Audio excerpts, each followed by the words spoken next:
নমস্কার বন্ধুরা, আমি এমপিসি কুকিং চ্যানেল থেকে আজকে আমি আপনাদের খেজুরের রসবড়া বানিয়ে আপনাদের কাছে শেয়ার করছি। আমি এখানে খেজুরগুলোর বীজ ছাড়িয়ে দুধের সাথে মিশিয়ে দিচ্ছি। মিশিয়ে দিয়ে তারপরে আমি ওটাকে চটকে নিচ্ছি। তার মধ্যে 2 চামচ ময়দা দিয়ে দিলাম। তার মধ্যে 1 চিমটে বেকিং সোডা দিয়েছি। আমি রসবড়াটা করার জন্য আমি 1 বাটি জল দিয়ে আমি রসটা করে নিচ্ছি, কিন্তু রসটা করার জন্য তো চিনি দিতে লাগে। তার জন্য আমি ঘরোয়া আমার বাতাসা ছিল, আমি বাতাসা দিয়ে করছি। আপনারা চিনি দিয়ে করতে পারেন।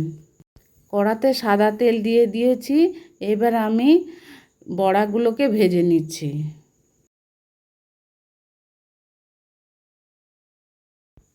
সবকটা বড়া ভাজা হয়ে গেলে আমি একে একে ওই চিনির রসটা যে করেছি তার মধ্যে দিয়ে দিচ্ছি।